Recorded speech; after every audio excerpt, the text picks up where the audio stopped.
Hello and welcome back to my YouTube channel Education Journey.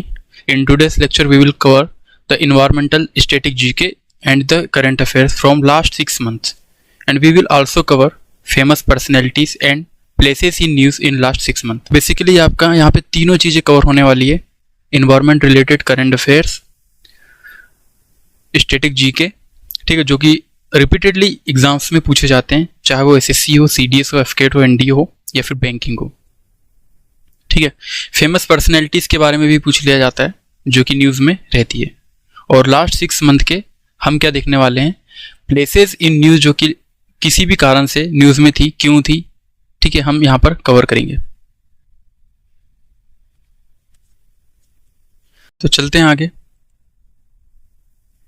Question number 1 है आपका, हाल ही में मार्च 2026 में आयोजित CMS COP15 किससे संबंधित था. ठीक है, तो आप किससे संबंधित था बताइए.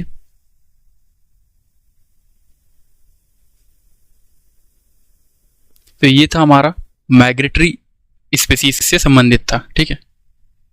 क्वेश्चन नंबर 2, CMS COP15 का आयोजन कहाँ पे हुआ था. Montreal Canada, Campo Grande Brazil, Kunming China या फिर बोन जर्मनी.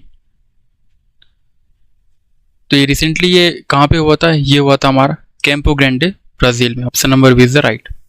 ठीक है. CMS का पूरा नाम क्या है, ये कवर होने के बाद हम CMS के बारे में पढ़ेंगे कि COP15 के बारे में पढ़ेंगे और सारी चीज़ें हैं कवर करेंगे. ठीक है. तो CMS का पूरा नाम है हमारा convention on migratory species of wild animal. ठीक है, वाइल्ड एनिमल से जुड़ा हुआ ये माइग्रेटरी स्पीसीज के लिए. ठीक है. CMS COP15 में कौन सा फ्रेमवर्क अडॉप्ट किया गया था, तो कौन सा फ्रेमवर्क अडॉप्ट किया गया था, ये किया गया था Kunming Montreal global biodiversity framework. Option number A. ठीक है, चलिए पढ़ते हैं इसके बारे में. CMS COP15 क्या है ये, तो ये हमारा ग्लोबल कमिटमेंट है फॉर माइग्रेटरी स्पीसीज. ठीक है, ये 15th कॉन्फ्रेंस है, कॉन्फ्रेंस 15th नंबर की है. Parties of the convention on conservation of migratory species of wild animal. ठीक है, तो CMS का फुल फॉर्म क्या हो जाएगा, convention on conservation of migratory species. ठीक है, इसको हम बोन कन्वेंशन के नाम से भी जानते हैं. और ये मीटिंग कब हुई थी, मार्च में हुई थी 2026 में. तो यहाँ पे देख लो, related to migratory species of wild animal. कहाँ पे हुई है, कैंपो ग्रांडे ब्राजील में हुई है. और रिसेंटली ये न्यूज़ में क्यों थी, क्योंकि यहाँ पर 40 न्यू माइग्रेटरी स्पीसीज को यहाँ पर ऐड किया गया था प्रोटेक्शन लिस्ट में, जो कि इंडेंजर्ड स्पीसीज है, तो उनको यहाँ पर इंक्लूड किया गया था CMS COP15 की यहाँ पर ग्लोबल समिट में. ठीक है, मूविंग अहेड. इसकी हिस्ट्री पर एक बार नजर डालते हैं. COP history. COP1 हमारा बर्लिन में हुआ था 1995 में, फर्स्ट क्लाइमेट कॉन्फ्रेंस था ये. COP3 क्योटो 1997 में, जिसको हम क्योटो प्रोटोकॉल यहाँ पर बोल सकते हैं कि यहाँ पर इनने जन्म लिया क्योटो प्रोटोकॉल ने. ठीक है. और COP21 पेरिस में हुआ था, पेरिस एग्रीमेंट यहाँ से निकला है. ठीक है. ग्लासगो COP26 में. ठीक है, इंडिया ने यहाँ से क्या लिया है, पंचामृत लिया है. ये हम आगे देखेंगे, इसी लेक्चर में देखेंगे कौन कौन से पंचामृत है, और उसको बाद में हमने इसको अपडेट भी किए कि कुछ चीज़ें जो है कि वो कहाँ से हमने ली हुई है. ठीक है, सब चीज़ें हम यहाँ से देखेंगे.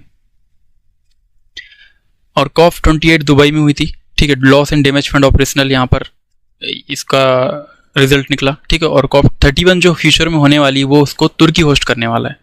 ठीक है, तुर्की से मुझे याद आता है जो टर्की है हमारा, टर्की का रिसेंटली नेम चेंज हुआ है. ठीक है, एग्जाम में ये पूछे जा सकता है, तो तुर्की नाम आ गया इसका. ठीक है, टर्की से तुर्की है, तुर्की इसने नाम चेंज कर दिया ऑफिशियली, तो ये भी आपको ध्यान रखना है. ठीक है, तो एक बार हम नज़र डाल लेते COP15 के कुछ और कॉन्फ्रेंसेस होते हैं उसके ऊपर. तो जैसे अभी हमने यहाँ पढ़ा है CMS की ये COP15 की मीटिंग थी. एक और मीटिंग होती है हमारी जिसका नाम है UNCCD COP15, UNCCD COP15. तो यहाँ पर आपको कंफ्यूज बिल्कुल नहीं होना है, क्योंकि ये जो मीटिंग है सेम ही होती है, लेकिन इसमें जो मुद्दे हैं वो थोड़े से अलग हो जाते हैं. अब ये UNCCD क्या है, ये है United Nation conservation to combat desertification. मतलब जो भी डिजर्टिफिकेशन है उसको कॉम्बैट करने के लिए हम यहाँ पर प्रयास करते हैं. तो मीटिंग नाम वगैरह सब सही है, हमारा एक ही चीज़ से निकला हुआ है, लेकिन ये थोड़ा सा UNCCD मतलब ये डिजर्टिफिकेशन से रिलेटेड है. ठीक है, और ये जो है हमारा बायोडाइवर्सिटी से रिलेटेड है CMS. ठीक है,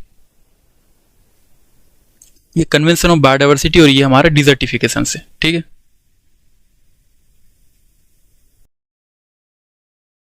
ठीक है। तो ये रिसेंटली फ्रेमवर्क अपनाया गया था कन्विंग मॉन्ट्रियल ग्लोबल बायोडायवर्सिटी में। ठीक है, ये कहाँ पे हुआ था? ये चाइना में हुआ था। ठीक है, और इसमें एम किया था हमने 2023 का। 2023 में क्या एम किया था हमने कि देखो भाई, हमारे पास दुनिया की जितनी भी 30% जितनी भी हमारे पास लैंड है, 30% जो लैंड है और हमारे जो कोस्टल एरिया है, ठीक है, कोस्टल एरिया, उसको हम क्या करेंगे? प्रोटेक्ट करके रखेंगे। ठीक है, तो ये यहां पर ये बात की गई थी। ठीक है, चलिए आगे बढ़ते हैं, आते हैं नए क्वेश्चन पे। Question number 5, project tiger Bharat में किस वर्ष शुरू किया गया था? तो किस वर्ष शुरू किया था? आगे पढ़ते हैं इसके बारे में, फिर हम इसका आंसर देंगे। ठीक है, 1973 में हमने इसको लॉन्च किया था। ठीक है, और अगर मैं यहाँ पर बात करूँ कि वाइल्ड लाइफ को कंजर्व करने की स्टार्टिंग हमने कहाँ से की थी, तो वो किया था हमने जिम कॉर्बेट नेशनल पार्क से। अगर क्वेश्चन आपसे पूछ लिया जाए कि सबसे ओल्डेस्ट नेशनल पार्क हमारा कौन सा था, तो आपको आंसर देना है जिम कॉर्बेट। अगर आपसे पूछ लिया जाए कि सबसे लार्जेस्ट में बता दो कौन है लार्जेस्ट नेशनल पार्क, तो लार्जेस्ट कौन सा है? हमारा हेमिस नेशनल पार्क है। ठीक है, कौन सा है? हेमिस नेशनल पार्क है, जो कि कहाँ पे है? जम्मू कश्मीर में। और ये जिम कॉर्बेट कहाँ पे? हमारा ये हमारा यूके यानी कि उत्तराखंड में है। ठीक है, ये हमारा ओल्डेस्ट है। इससे पहले इसका नाम क्या था? जिम कॉर्बेट का पहले नाम क्या था? मुझे कोई बता सकता है? जिम कॉर्बेट का पहले नाम था हमारा हेली नेशनल पार्क। क्या नाम था? Heli national park. ठीक है, उसके बाद में इसका नाम जिम कॉर्बेट पड़ा। ठीक है, और लार्जेस्ट हमारा हेमिस नेशनल पार्क है, वो है हमारा जम्मू कश्मीर में। ठीक है, अगर मैं आपसे पूछूं कि स्मॉलेस्ट नेशनल पार्क कौन सा है, ठीक है, स्मॉलेस्ट की बात कर रहा हूं मैं, स्मॉलेस्ट, तो स्मॉलेस्ट है हमारा साउथ बटन नेशनल पार्क। क्या नाम है इसका? South button national park. कहां पर है ये, कोई बता सकता है? साउथ बटन नेशनल पार्क ये हमारा कहां पे? अंडमान एंड निकोबार में है। ठीक है, अंडमान एंड निकोबार में।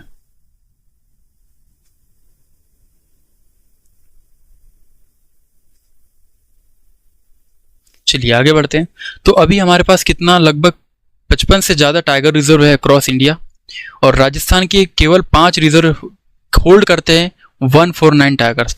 ठीक है, हालांकि अभी हमने क्या किया? प्रोजेक्ट एलिफेंट को रिसेंटली मर्ज कर दिया है प्रोजेक्ट टाइगर के अंदर। ठीक है, और प्रोजेक्ट चीता 2022 में अभी लॉन्च किया गया। First intercontinental big cat in translocation अभी ये हुआ है। निमीबिया से हमने, यानी कि साउथ अफ्रीका निमीबिया से हमने चीता मंगाए थे, चीता। ठीक है, और कहाँ पर? कूनो नेशनल पार्क में। ठीक है, कूनो नेशनल पार्क कहाँ पे? ये एमपी में। ठीक है, इससे मुझे याद आता है IBCA। ठीक है, इंटरनेशनल बिग कैट अलायंस। तो ये बिग कैट क्या है? ये इंडिया का ही इनिशिएटिव है। इसके अंतर्गत रिसेंटली अभी 27वां नंबर बना है। कौन? बांग्लादेश। ठीक है, इसके अंतर्गत 7 प्रजाति है, जो कि बड़ी बिल्ली की प्रजाति कही जाती है, जिसके अंतर्गत टाइगर, हमारे लायन, चीता, पूमा, ठीक है, इस तरह के लगभग 7 एनिमल पाए जाते हैं। मूविंग अहेड, अब कुछ यहाँ पर वाइल्ड लाइफ कंजर्वेशन के प्रोजेक्ट्स हैं, तो उस पर हम एक बार निगाह डाल लेते हैं। प्रोजेक्ट टाइगर स्टार्ट ईयर क्या था इसका? 1973। किसके लिए? टाइगर को कंजर्व करने के लिए। Conservation of tiger, protection of habitats and maintaining ecological balance. Elephant का जो प्रोजेक्ट है वो 1992 है। ठीक है, एलिफेंट को हम प्रोटेक्ट करेंगे। ठीक है, crocodile conservation 1975। Vulture conservation program 2006 से हम अभी तक चला आ रहा है। ठीक है, वल्चर से मुझे एक चीज़ याद आ रहा है कि अभी लास्ट 6 मंथ में वल्चर वापस से न्यूज़ में था। क्यों न्यूज़ था? एक चीज़ के कारण, जिसका नाम है डेक्लोफिनेक। ठीक है, डेक्लोफिनेक ये हमारा एक मेडिसिन है, जो कि एनिमल्स को ट्रीटमेंट के लिए यूज़ की जाती है, लेकिन हाल ही में क्या हुआ? इस पर बैन कर दिया गया इसके यूज़ के लिए। क्यों? क्योंकि उसका रीज़न था कि जब डेक्लोफिनेक का हम ट्रीटमेंट एनिमल के ऊपर करते हैं, डेक्लोफिनेक से इसका ट्रीटमेंट करते हैं, जब एनिमल मर जाता है तो वल्चर जब उनको खाते हैं, तो उस डेक्लोफिनेक के कारण वल्चर के संख्या में काफ़ी कटौती हो गई। काफ़ी मतलब वल्चर जो है मरने लग गए थे। ठीक है, प्रोजेक्ट स्नो लियोपार्ड आपको ध्यान रखना है 2009 से 10 में। ठीक है, और इससे मुझे एक चीज़ और याद आई है। प्रोजेक्ट स्नो लियोपार्ड से मुझे याद आया, लद्दाख की बात करूँ तो उनका क्या है? ये स्टेट एनिमल है। क्या है? ये स्टेट एनिमल है।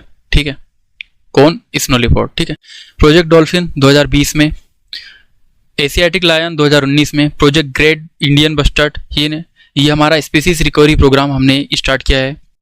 किसके लिए? ग्रेट इंडियन बस्टर्ड को वापस से रिकवर करने के लिए, ठीक है।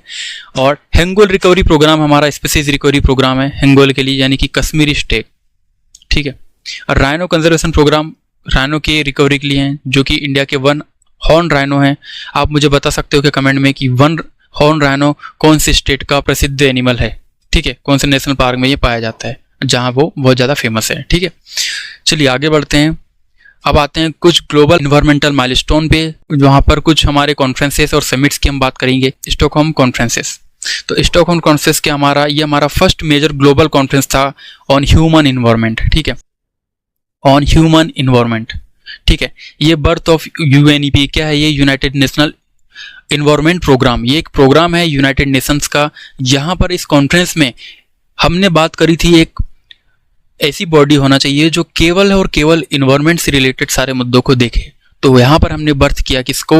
यूएनईपी को, यानी कि यूनाइटेड नेशनल इन्वायरमेंट प्रोग्राम को, ठीक है। और एक चीज आपको ध्यान रखनी है, 5 जून मनाया जाता है वर्ल्ड इन्वायरमेंट डे, ठीक है।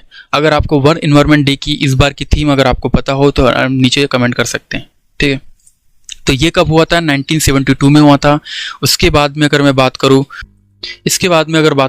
तो 1992 में रियो अर्थ समिट यानी कि पृथ्वी सम्मेलन हुआ था, जहां पर हमने यूएनएफसीसी, सीबीडी और एजेंडा 21 को बर्न किया। कहाँ पे ये हुआ था? रियो डी जेनेरो में, जिसको हम रियो अर्थ समिट भी कहते हैं, ठीक है। रियो डी जेनेरो में ये हुआ था। और यहाँ पर एजेंडा 21 क्या है और ये यूएनएफसीसी क्या है? तो यूएनएफसीसी क्या है? United national framework for conservation of climate change, ठीक है। ये हमारा फ्रेमवर्क है। और यहाँ पर जो सीबीडी है वो हमारा CBD convention on biological diversity, ठीक है। इसका फुल फॉर्म अगर देखेंगे तो क्या निकलेगा? कन्वेंशन ऑन बायोलॉजिकल डाइवर्सिटी, ठीक है। उसके बाद जो एजेंडा 21 क्या है? वो एजेंडा 21 मतलब क्या? 21st सेंचुरी, जहाँ पर हम अभी रह रहे हैं, ठीक है। तो वहाँ पर हमने एक ब्लूप्रिंट जारी किया था। क्या जारी किया था? ब्लूप्रिंट जारी किया था। और इस ब्लूप्रिंट के जरिए हमने क्या बोला था कि इसके ब्लूप्रिंट के जरिए हम गरीबी से कैसे निकलेंगे, ठीक है, महासागरों को कैसे बचाया जा सकता है, ठीक है, पॉल्यूशन को हम कैसे रिड्यूस कर सकते हैं, ठीक है, जंगल को हम कैसे बचा सकते हैं, पेड़ को कैसे बचा सकते हैं, मतलब कुल मिला के अर्थ की प्रोटेक्शन की हमने यहाँ पर बात करी थी। एक ब्लूप्रिंट हमने तैयार किया था। और इसी से रिलेटेड एक आपको सुनाई दे देगा, क्या दे देगा सुनाई? लोकल एजेंडा 21, ठीक है। लोकल एजेंडा 21 ये क्या है? तो सभी देशों को ये बोला गया कि आप जो एजेंडा 21 को बढ़ाने के लिए अपने लोकल में, माने कि अपने ही कंट्री में कुछ ऐसे प्रोग्राम्स चला सकते हैं जो कि एजेंडा 21 को बिल्कुल सपोर्ट करे, ठीक है। तो यही हमारा लोकल एजेंडा 21, जिससे हम गवर्नमेंट जो है अलग अलग कंट्रीज की अपने ही एरिया में यानी कि अपनी ही कंट्रीज में कुछ ऐसे डिसीजन लेगी, ऐसे कॉन्फ्रेंस, ऐसे प्रोग्राम्स वगैरह चलाएगी जिससे हमारी अर्थ को प्रोटेक्शन मिलेगा, ठीक है। जैसे चाहे वो रिवर की गंदगी साफ करने वाला कोई प्रोग्राम हो, क्लीनलीनेस का हो, या फिर पोल्यूशन कम करने का हो, ठीक है। तो उसको हम क्या बोलते हैं? लोकल एजेंडा 21, ठीक है। मूविंग एहेड, आगे बढ़ते हैं। सीबीडी की अगर मैं बात करूं, देखो सीबीडी जिसका मतलब होता है कन्वेंशन ऑन बायोलॉजिकल डाइवर्सिटी, तो उसके एक्चुअल में तीन ऑब्जेक्टिव थे, ठीक है। पेन चेंज कर लेता हूं मैं। इसके 3 ऑब्जेक्टिव थे, ठीक। पहला ऑब्जेक्टिव क्या था हमारा? धरती पर सभी प्रकार के जो स्पीसीज है उनको बचाना, ठीक है। पहला ऑब्जेक्टिव क्या था हमारा? स्पीसीज को बचाना, ठीक। जितनी भी स्पीसीज है उसको हम बचा के रखेंगे। स्पीसीज को बचाना, कोई भी स्पीसीज नहीं बचनी, छूटनी नहीं चाहिए, ठीक है। चाहे वो छोटी से छोटी या बड़ी से बड़ी हो, कोई भी स्पीसीज हमारी खत्म नहीं होना चाहिए धरती से, ठीक है। और सेकेंड ऑब्जेक्टिव हमारा क्या था इसमें? सेकेंड ऑब्जेक्टिव था हमारा कि कोई भी कंपोनेंट है उसको हम सस्टेनेबल यूज करेंगे, ठीक है।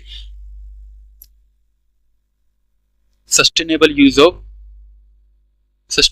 ऑफ कंपोनेंट्स, ठीक है। और थर्ड हमारा ऑब्जेक्टिव क्या था? फेयर एंड इक्विटेबल शेयरिंग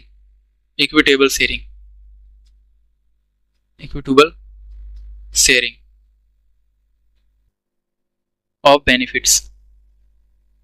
मतलब कि कोई भी अगर हम बात कर रहे हैं जेनेटिक रिसोर्सेज की, तो जेनेटिक रिसोर्सेज से जो भी हमको फायदा हो रहा था, हम फेयर और उसको इक्विटेबल शेयरिंग करेंगे, ठीक है। एक दूसरे की हेल्प करेंगे, ठीक है, शेयर करेंगे, ठीक है। सारी चीजें हमने यहाँ पर सीबीडी में यहाँ पर इंक्लूड करी है, ठीक है। आते हैं वापस से क्योटो प्रोटोकॉल पे। 1997 आपको ध्यान रखना है। Legally binding green house gases को रिड्यूस करने का ये टारगेट था कि सारे देश मिलकर जो क्या करेंगे, ग्रीन हाउस गैस को यहाँ पर रिड्यूस करेंगे। 2015 पेरिस एग्रीमेंट आपको ध्यान रखना है। Hold rise well before 2 degree Celsius, pursue 1.5 degree Celsius limit. मतलब ये क्या था कि हमने वहां पर जाकर 2015 में एक मीटिंग करी थी और हमने बोला था कि देखो हम क्या करेंगे, जो टेम्परेचर है हमारा कहाँ से कहाँ तक रहेगा, 1.5 से लेकर 2 डिग्री सेल्सियस तक रहेगा। हमारा मेन उद्देश्य ये था कि 1.5 से हमको नीचे ही रखना है, ठीक है। मेन उद्देश्य क्या था, 1.5 से हमें नीचे ही रखना है। और फिर ये भी था कि अगर वो ज्यादा हो भी गया तो 2 डिग्री से बिल्कुल ज्यादा नहीं होना चाहिए, 2 डिग्री तक ही रहना चाहिए। अगर बढ़ भी गया तो हमको जो ग्लोबल टेम्परेचर है उसको मेंटेन करके रखना था अप टू 1.5 डिग्री सेल्सियस तक। लेकिन वो बहुत ज्यादा अभी भी देख लो बहुत बढ़ गया है, ठीक है। तो ये हो नहीं पाया हमसे, ठीक है, और ये काफी बढ़ गया है, ठीक है। और इससे मुझे एक चीज और याद आती है, एक चीज है जिसको हम बोलते हैं आइस लॉस फीडबैक लूप, ठीक है। Ice loss feedback loop. अब ये क्या होता है मैं आपको बताता हूँ। ये टेम्परेचर से रिलेटेड ही है, क्योंकि देखो क्या होता है जब हमारा जो ग्लेशियर है उसके नीचे बहुत सारी बर्फ रहती है, ठीक है। क्योंकि उसका एल्बिडो वगैरह ज्यादा रहता है, तो जैसी भी सनरेज आती है तो वो वहां से रिफ्लेक्ट कर जाती है। लेकिन क्या हो रहा है, अभी जैसे ये टेम्परेचर बढ़ गया है, ठीक है, तो ये जो हमारी ग्लेशियर है वो पिघल गए हैं। तो नीचे अगर यहाँ से पिघल जाएंगे ग्लेशियर तो नीचे क्या बचेगा, नीचे हमारा बिल्कुल रॉक बचेगा। और रॉक क्या होते हैं, जल्दी हीट कर जाते हैं। और जैसे ये जल्दी हीट करते हैं डायरेक्ट सनलाइट में, तो ये बहुत स्पीड से अदर जो बर्फ यहाँ पर बनी हुई है, अदर ग्लेशियर, उसको और ज्यादा स्पीड से पिघलाने लगता है, ठीक है। तो इससे हमको बहुत ज्यादा नुकसान है, क्योंकि अगर बर्फ इतनी तेजी से पिघलने लग जाएगी तो गर्मी में ही सारा जो वाटर है हमारा लॉस कर जाएंगे हम लोग, ठीक है। तो हमको वाटर की भी दिक्कत हो सकती है, इवन बहुत सारी चीजें, ठीक है। तो ये आपको ध्यान रखना है, इसको हम क्या बोलते हैं, आइस लॉस फीडबैक लूप, ठीक है। क्योंकि जैसे ही आइस को लॉस कर रहा है वो अपना एक लूप सर्किट मतलब लूप क्रिएट कर दे रहा है। मान लो कि जितनी स्पीड से वो पहले पिघल रहा था ग्लेशियर, उससे वो मान लो 10 गुना ज्यादा स्पीड से वो पिघलेगा, ठीक है। केवल यहाँ पर इसकी ग्लेशियर पिघलने से और नीचे की जो सरफेस है वो ऊपर दिखने से, ठीक है। क्योंकि सरफेस जो है काफी हीट करते हैं। क्यों हीट करते हैं, क्योंकि वो एल्बिडो उनमें नहीं होता है, डायरेक्टली वो सनलाइट को रिफ्लेक्ट नहीं कर पाते हैं, ठीक है। तो हमने पेरिस एग्रीमेंट में ये यहाँ पर ये बात कही थी कि हमको जो टेम्परेचर है 1.5 डिग्री सेल्सियस तक ही ज्यादा बढ़ने देना है। लेकिन अब आप देख सकते हो काफी बढ़ चुका है, ठीक है। आगे बढ़ते हैं, इसके आगे देखते हैं हम रामसर कन्वेंशन। आपको पता आना चाहिए था, ईरान, इसको हम ईरान कन्वेंशन के नाम से भी जानते हैं, क्योंकि ये कहाँ पे हुआ था, ईरान में हुआ था, ठीक है। 1971 आपको ध्यान रखना है, ठीक है। भारत में अब तक रामसर साइट्स हो गए हैं, तो ये लगभग 101 हो गए हैं, ठीक है। 101 कौन सा हुआ है आगे हम देखेंगे। सिटीज, ये क्या हमारा, अगर कोई इंडेंजर्ड स्पीसीज है तो उनका हम ट्रेड नहीं करने देंगे, काला बाजारी वगैरह उनको रोकने के लिए सिटीज जो है वो एग्रीमेंट हमने यहाँ पर कर रखा है। वियना और मॉन्ट्रियल, अब ये देख लो क्या है, ये ओजोन लेयर के प्रोटेक्शन के लिए है। लेकिन कई बार आपको पूछ लिया जाता है कि वियना और मॉन्ट्रियल जो प्रोटोकॉल है वो आखिर किससे रिलेटेड है। तो हमारा जो वियना कन्वेंशन है वो 1985 का है, ठीक है। और जो मॉन्ट्रियल है वो 1987 का है, ठीक है। दोनों में ही ओजोन प्रोटेक्शन की हम बात कर रहे हैं, ओजोन लेयर की बात कर रहे हैं। लेकिन वियना कन्वेंशन में क्या हुआ था, ये जो चीजें हैं हमारी, ठीक है, किसको लेके, ओजोन लेयर को लेके, वो हमारी बाइंडिंग नहीं थी। क्या नहीं थी, हमारी बाइंडिंग नहीं थी, कंट्रीज पर ही हमारी बाइंडिंग बिल्कुल भी नहीं थी। लेकिन अभी जो 1987 में हमने वापस इसको अपडेट किया है, तो ये हमारा जो ओजोन लेयर का प्रोटेक्शन है अब सब कंट्रीज पर ही लीगली बाइंडिंग रूल करता है, ठीक है। लीगली बाइंडिंग है ये, लीगली बाइंडिंग, ठीक है। तो यही इसमें अंतर है और ये आपसे कई बार पूछा जा सकता है। बेसल कन्वेंशन पे आते हैं, कंट्रोल ऑफ हजार्डियस वेस्ट, यानी कि जितने हजार्डियस वेस्ट है उनको हम किस तरह से कंट्रोल करें, ठीक है। हम ऐसी चीज, हजार्डियल वेस्ट को हम मतलब इस तरह से कहीं भी रास्ते पे फेंक नहीं सकते, उनका एक बिल्कुल अलग प्रोसीजर होता है अगर हम उसको डिस्पोज भी कर रहे हो तो, ताकि अगर कोई रेडियो एक्टिव पदार्थ है या कोई ऐसी चीजें हैं, ई वेस्ट है या फिर मेडिकल से रिलेटेड कोई चीज है, ठीक है, जो कि नुकसान फैला सकती है, केमिकल्स वगैरह से रिलेटेड चीजें, तो वो उनका अलग ही प्रोसीजर होता है। तो इस कन्वेंशन के तहत हमने उसको कंट्रोल किया था, हजार्डियस वेस्ट को किस तरह से हमको यहाँ पर डिस्पोज वगैरह करना है, ठीक है। तो आपको ध्यान रखना है बेसल कन्वेंशन 1989 और control of hazardous waste. Cartagena protocol biosafety of LMO, LO में क्या है, हमारा लिविंग मॉडिफाइड ऑर्गेनिज्म या फिर क्रॉप की वो बात कर रहा है, ठीक है। कोई भी क्रॉप को अगर हम मॉडिफाई करके बना रहे हैं, या फिर कोई ऑर्गेनिज्म है, कोई ह्यूमन है, मान लो हमने अपना ही क्लोन बना लिया, तो वो ह्यूमंस को नुकसान ना पहुंचा दे, ठीक है, इसका ध्यान रखता है कॉर्टिजेना प्रोटोकॉल, ठीक है। Nagoya protocol access and benefit sharing की बात करता है, ठीक है, जेनेटिक रिसोर्सेज की वो बात करता है, fair and equitable sharing of benefits, ठीक है।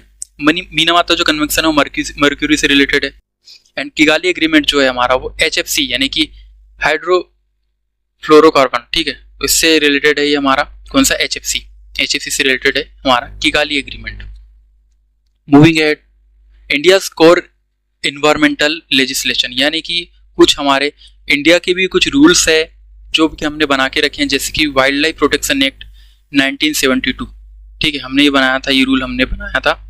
और इसमें क्या था कि इस रूल में जो हमारी जो पोचिंग होती है, ठीक है, एनिमल की जो पोचिंग वगैरह होती है, या फिर हम कह सकते हैं कि स्लॉटर होते हैं एनिमल, ठीक है, तो उनको रोकने के लिए हमने एक्ट बनाए थे। ऐसे जो इंडेंजर्ड एनिमल है तो उनको हम पोचिंग और स्लॉटरिंग से बचा सके। अब इसमें वो कुछ शेड्यूल्स होती है, वो शेड्यूल्स एक बार देख लेते हैं जो कि काफ़ी इंपॉर्टेंट है। अब ये देखो यहाँ पर शेड्यूल 1 और शेड्यूल 2 की अगर मैं बात करूँ तो ये किसके ऊपर था, ये हमारा इंडेंजर्ड के ऊपर था, ठीक है,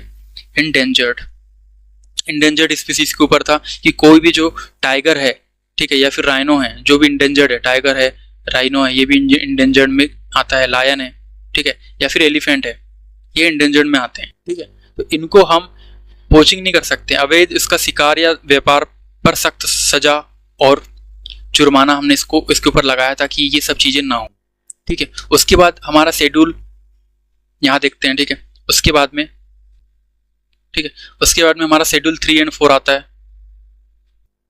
शेड्यूल 3 और 4 में क्या होता है हमारा, जिनको कम खतरा है, ठीक है, जैसे कि हमारी नीलगाय हो गई, तो जिनको कम खतरा, तो उन श्रेणियों में किसको रखा है, जिनको कम खतरा है, ठीक है, कम डेंजर है जिनको, ठीक है। और शेड्यूल हमारा 5th है ना, शेड्यूल 5th में हमने किसको रखा है, शेड्यूल 5th में हमने उनको रखा है जो वर्मिस है, ठीक है, वर्मिस मतलब यानी जिन्हें हानिकारक माना जाता है और उनका शिकार जो है किया जा सकता है, ठीक है।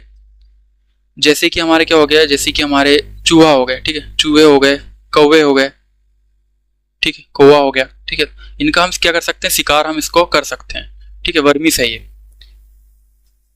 और एक होता है हमारा शेड्यूल 6। शेड्यूल 6 में हमारा क्या होता है, कुछ स्पेसिफाइड प्लांट होते हैं, प्लांट फील्ड होती है,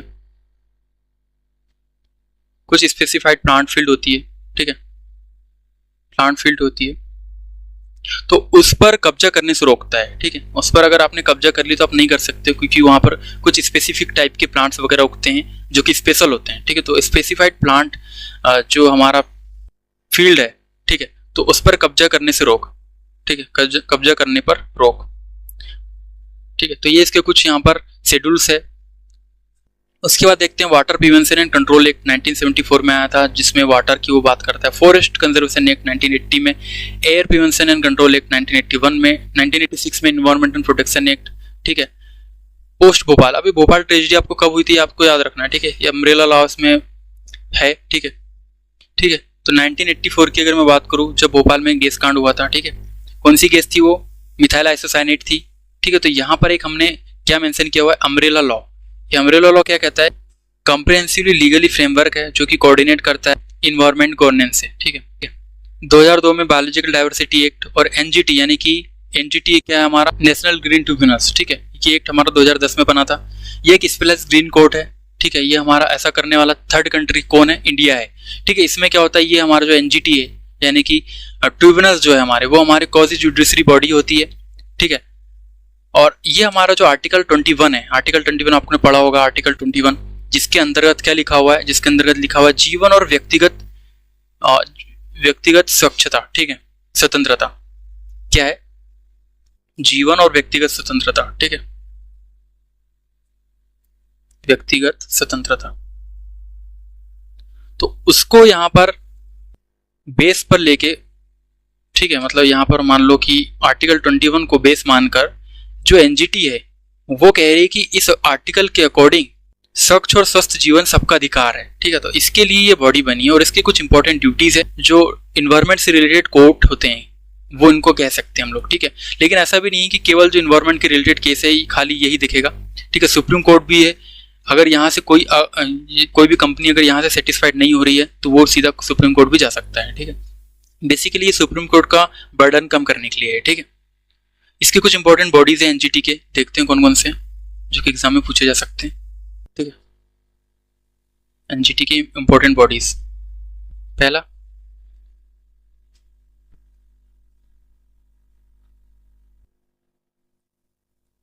है national board for wild life यानी कि NBWL, ठीक है। State board of wild life है, ठीक है, state board of wild life.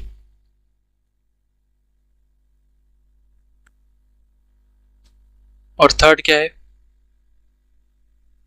Central zoo authority, ठीक है, इसको हम क्या बोलेंगे, CZA, central zoo authority. And fourth number पे हमारा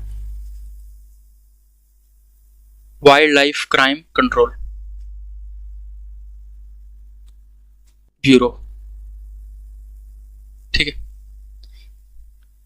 wild life crime control bureau, ठीक है। तो ये कुछ इसकी इंपॉर्टेंट बॉडीज है जो कि काम करती है। चलिए आगे बढ़ते हैं। तो प्रोजेक्ट टाइगर हमने देख लिया था 1973, क्रोकोडाइल कंजर्वेशन प्रोजेक्ट हमारा 1975, project elephant 1992, vulture conservation 2006, project snow leopard 2010, Asiatic lion conservation 2019 और प्रोजेक्ट डॉल्फिन हमारा रिसेंटली 2020 का है, ठीक है। चलिए आते हैं अब कुछ इंपॉर्टेंट इन्वायरमेंटल डेज पे। 2 फरवरी को हम क्या मनाते हैं, वर्ल्ड वेटलैंड डे मनाते हैं, ठीक है, सबको पता है।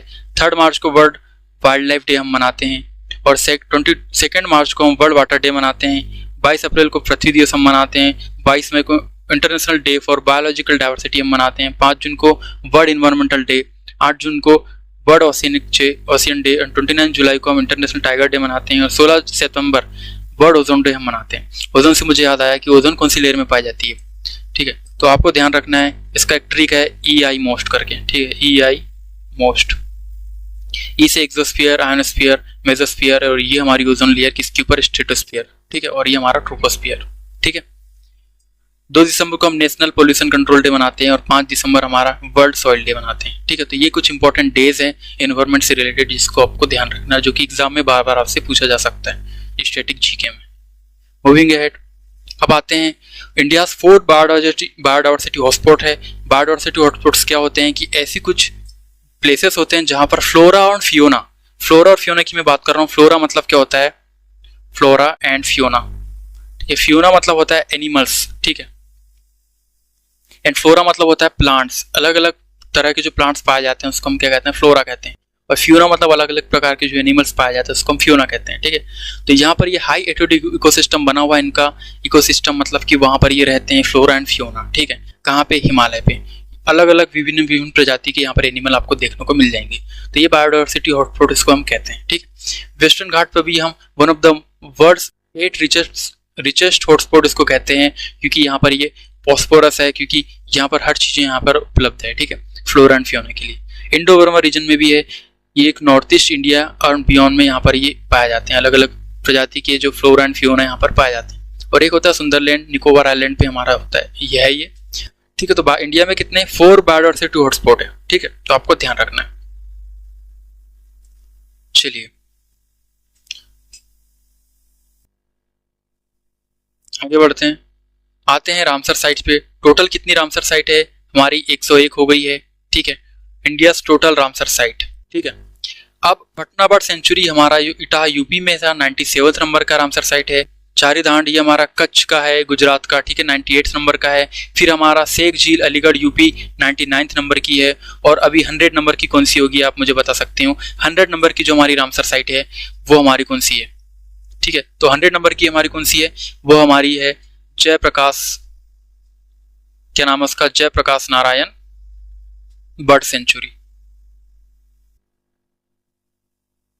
सेंचुरी, या फिर हम इसको क्या कहते हैं, सुरहा ताल नाम से भी जानते हैं। कहां पर है ये हमारा उत्तर प्रदेश में है, ठीक है। तो इतना ध्यान रखना है आपको। एक गलवा लेक, ये हमारा रिसेंटली है 101 नंबर का। ये अरुणाचल प्रदेश का फर्स्ट रामसर साइट है, इसलिए काफी इंपॉर्टेंट है न्यूज में, ठीक है। और आपको ध्यान रखना है कि तमिलनाडु के पास हाईएस्ट नंबर ऑफ साइट्स है, कौन से साइट, रामसर साइट्स, ठीक है। मॉन्ट्रियल रिकॉर्ड देख लो क्या है ये मॉन्ट्रियल रिकॉर्ड। ये मॉन्ट्रियल रिकॉर्ड ये तब बनता है जब वहाँ की जो आसपास का पर्यावरण है किसी रामसर साइट का वो खराब होने लगता है। तो अभी कौन से रिकॉर्ड में कौन से 2 नेशनल पार्क का नाम है, तो वो हमारा रामसर साइट्स का नाम है, वो हमारा केवलादेव नेशनल पार्क का नाम है, जो कि इसका जो पर्यावरण आजू बाजू की चीज है वो हमारी खराब होने लग गई है। ठीक है, इसका मतलब ये है कि वहाँ पे जो एनिमल्स है उनको डेंजर हो सकता है, उनके लिविंग हैबिटेट में कोई प्रॉब्लम हो सकती है। ठीक है, लोकटाक लेक जो है हमारा मणिपुर में है, जो कि फ्लोटिंग फंदिस के लिए जाना जाता है। ठीक है, फ्लोटिंग फंदिस के लिए जाना जाता है। ठीक है, फ्लोटिंग फंदिस उसके लिए जाना जाता है। और ये भी हमारा इकोलॉजिकल स्ट्रेस यहाँ पर हो रहा है, मतलब ये जो आजू बाजू का आसपास का जो वातावरण है, वहाँ का इन्वायरमेंट है, पर्यावरण है, वहाँ पर क्या हो रहा है, खराब होने लग गया है। इसलिए यहाँ पर 2 रामसर साइट का जो नाम है वो मॉन्ट्रियल रिकॉर्ड में यहाँ पर दर्ज है। अब यहाँ पर कुछ की स्कीम्स है, जैसे कि मिशन अमृत सरोवर। अब इससे क्या होता है, मिशन अमृत सरोवर देख लो एक बार। मिशन अमृत सरोवर जो है हमारा वो 75 तालाब बनाने का हमारा लक्ष्य है। 75 तालाब या फिर जलाशय जो है हमारा लक्ष्य है कि 75 अमृत सरोवर हम यहाँ पर बना के रहेंगे। एक होता है हमारा मिस्टी स्कीम, जिसमें हमको मैंग्रीव वन यहाँ पर हमको डेवलप करना है। ठीक है, तो ये हमारे इंडिया के कुछ इनिशिएटिव्स है, आपको ध्यान रखना है। ठीक है, तो हमको ये सब चीजें ध्यान रखना है। यहाँ पर एक चीज और आपको इंपॉर्टेंट चीज आपके लिए बता देता हूं मैं। ये जो आपको पटना बर्ड सेंचुरी दिख रहा है, नाम से क्या लग रहा है पटना में होगा, लेकिन ये एक्चुअल में कहाँ पे है, यूपी में है। ठीक है, आ रही बात समझ में। ठीक है, तो मिशन अमृत हमने देखा, मिशन मिस्टी हमने देखा जो कि कोस्टल एरिया के लिए होता है। ठीक है, कोस्टल एरिया में हमको क्या करना है, मैंग्रोव वन हमको यहाँ पर डेवलप करना है। ठीक है, तो ये कुछ स्कीम्स है। और मॉन्ट्रियल रिकॉर्ड हमने देखा। Moving ahead. ठीक है, अब आते हैं अपकमिंग 2026 में क्या क्या चीजें होने वाली है। ठीक है, एग्जाम में ज्यादातर यही पूछता है कि COP31 कहाँ पे होने वाला है, वर्ल्ड इन्वायरमेंटल डे 2026 का कहाँ पे हुआ था। ठीक है, तो ये सब चीजें जो है हम देख लेते हैं। COP31 हमारा कहाँ पे होने वाला है, एंटालिया टर्की में होने वाला है। अभी हमने देखा टर्की का नाम चेंज करके तुर्की हुआ है। ठीक है, ये भी आपको ध्यान रखना, तुर्की नाम है एक्चुअल में। ठीक है, मुझे यहाँ पे तुर्की नहीं लिख के, टर्की नहीं लिख के तुर्की लिखना चाहिए था, पर ठीक है। ठीक है, कोई ना। तो ये होने वाला हमारा नवंबर से दिसंबर में होने वाला, ऑस्ट्रेलिया के इसको चेयर करने वाला है। ठीक है, वर्ल्ड इन्वायरमेंटल डे हम मनाते हैं 5 जून को। इसको 2026 का इस बार का किसने किया, बाकू अजरबैजान में ये हुआ है। ठीक है, और इसकी जो थीम थी वो क्या थी, inspired by nature for climate for our future. ये हमारी थीम है। ये थीम भी अक्सर एग्जाम में पूछी जाती है। ठीक है, तो पूछ लेगा 2026 के इन्वायरमेंटल डे की थीम बता दो, कौन सी थीम है इस बार की। तो क्या है, inspired by nature for climate for our future. Right, India's updated NDC. अब ये एनडीसी क्या चीज है ये हम आगे देखेंगे थोड़ा सा। ठीक है, इसको अभी आप बस रीड कर लो। 47% जीडीपी हमने इंक्रीज किया, मतलब हमारा ये लक्ष्य को हमने निर्धारित किया है। 60% नॉन फ्यूजल इलेक्ट्रिसिटी पर हम यहाँ पर हमारा एम हमने यहाँ पर रखा हुआ है। एंड 3.5 से लेके 4 बिलियन टन कार्बन डाइऑक्साइड जो है उसको हमको फॉरेस्ट सिंक करना है। ठीक है, तो सब चीजें हमको ध्यान रखनी है। आगे इसको हम डिटेल में पढ़ते हैं। ठीक है, लास्ट 6 मंथ हाईलाइट देख लो। Non fossil capacity crossed fossil 27.9 gigawatt है। E20 पेट्रोल मैंडेटरी कब से हुआ, 1 अप्रैल 2026 से हुआ। ये यहाँ पे मोस्ट इंपोर्टेंट क्वेश्चन है। CMS COP15 की हम क्यों रिसेंटली न्यूज में था, क्योंकि यहाँ पर 40 न्यू स्पीसीज को यहाँ पर प्रोटेक्टेड की हमने, यानी कि 40 न्यू स्पीसीज जो एंडेंजर्ड थी उसको हमने लिस्ट में शामिल किए। 3 नई रामसर साइट्स हमको लास्ट 6 मंथ में देखने को मिली, यूपी एंड गुजरात को मिला के अभी हमने देखा। ठीक है, IPCA का न्यू मेंबर बांग्लादेश बन गया। 27 मेंबर हम टोटल यहाँ पर अब हो चुके हैं।